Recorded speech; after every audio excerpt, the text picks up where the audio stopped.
Eating real food சேலஞ்சில் இது டே 3. நேற்று ஒரு கமெண்ட்டு, ப்ரோ வை ரீசன் 30 டேஸ் புரியலை. எதுக்கு இந்த சேலஞ்ச் ஆரம்பிச்சேன்னா, ஒன்று கன்சிஸ்டண்ட்டாக வீடியோ போடணும், எக்ஸசைஸும் பண்ணணும். இன்னொன்று, கடந்த 6 மாதமாக எல்லா வாரமும் ஒரு நாள் வந்து இப்படி தான் சாப்பிடுவேன், எப்படியாவது டெம்ப்ட் ஆகிடும். ஸோ பேசிக்காக என் உடம்புக்கு நல்லது கொடுத்தா எப்படி ரியாக்ட் ஆகுதுன்னு பார்க்கணும். அண்ட் கன்சிஸ்டண்ட்டாக டெய்லி வீடியோ போடுறதுக்கு நானே என்னை புஷ் பண்ணிகிட்ருக்கேன். பார்ப்போம் இந்த 30 நாள் என்னை எப்படி மாற்றுதுன்னு. அண்ட் நேற்று நான் சொன்ன மாதிரி அந்த குட்டிங்களை வந்து இங்கே தங்க வைக்கிறதுக்கு சாப்பாடை கொண்டு போய் அந்த இடத்துலையே வச்சேன். அதுங்க என்னோட ஜாலியாக விளையாட ஆரம்பிச்சிருச்சு. இதை பார்த்த அந்த தாய்க்குளம் டே கேரில் விட்டுட்டு போகிற மாதிரி என்கிட்ட விட்டுட்டு போகுது. அடுத்த குழந்தைக்கு ரெடி பண்ணாமல் இருந்தால் சரி.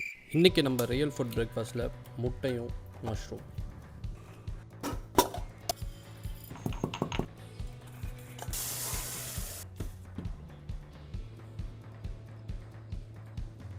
இந்த குட்டியை நைஸாக பால் கொடுத்து கரெக்ட் பண்ணி அதோட கண்ணை வந்து க்ளீன் பண்ணோம். நிறைய பேர் கமெண்ட் பண்ணியிருந்தாங்க வார்ம் வாட்டரை வச்சு தொடச்சுடுங்கன்னு. இன்றைக்கான செடி வந்து மின்ட் துளசி. இதை வந்து தொட்டாலே மின்ட் ஸ்மெல் வரும். வாங்கினதுலேருந்தே ஒரே சைஸில் இருக்குது, எப்போ வளரும்னு தெரில.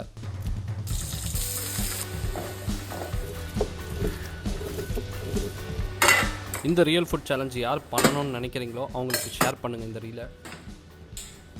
இந்த வீடியோ பிடிச்சிருந்தா ஃபாலோ பண்ணிக்கோங்க.